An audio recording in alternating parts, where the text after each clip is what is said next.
Man, this looks good. It's going to make you hungry. Yes, for longtime Tucsonans, Little Abners Steakhouse is an institution. It certainly is. Abners has delicious steaks and ribs. It's at a reasonable price with an inviting atmosphere that is absolutely Arizona.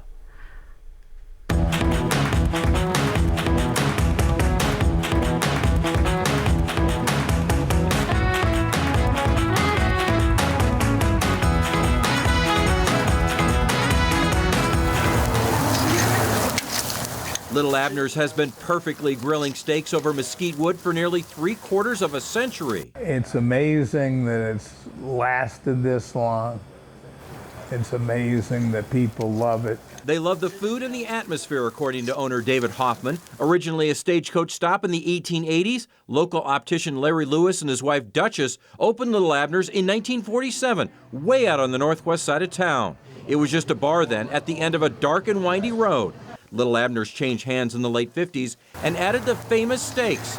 The close proximity to old Tucson meant John Wayne, Lee Marvin, even Marlon Brando frequented Little Abners. We've had our share of famous people, but they get treated like everybody else here.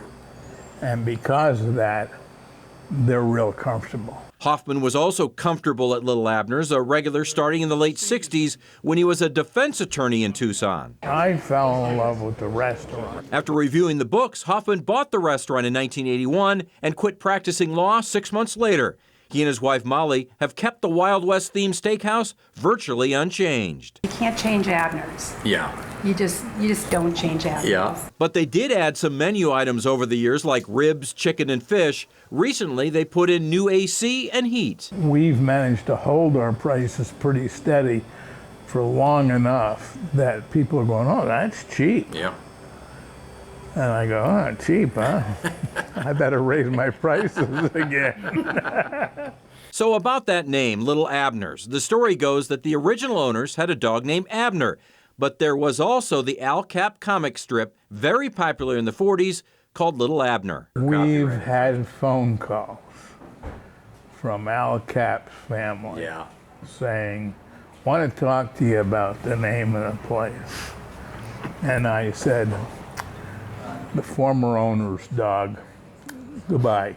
My tour of Little Abners begins with a stop at the John Wayne painting above one of the fireplaces and continues throughout the numerous rooms where patrons have signed the walls and hung old license plates. David and Molly have high praise for the longtime staff, including 2 employees who've been at Little Abners longer than they have owned it. Sean, the bartender, and Connie, the waiter, bookkeeper, and ghost historian. Yes, Little Abners has those too.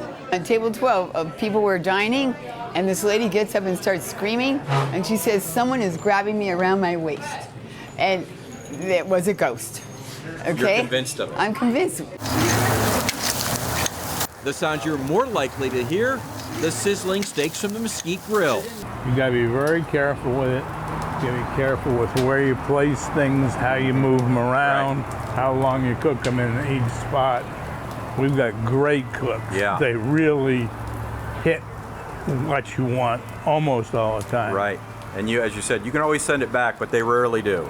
They very rarely do. So as these steaks, this chicken, the ribs cook, it looks delicious.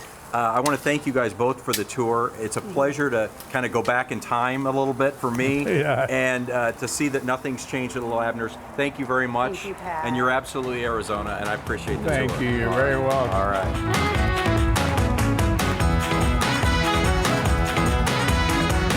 Little Abners is thriving, and they remain in very good hands. Besides Connie and Sean, who you saw there, they do the day-to-day operations, but the Hoffman's son, Tucker, is also very involved. So maybe another generation of the Hoffmans will be taking over. The takeaway is it never changes. And the other one, please don't say that the prices are low so they don't go up anymore. We don't want them to go up. But no, they're reasonable for what they are, and the steaks are, as you know, they're really good. Very good.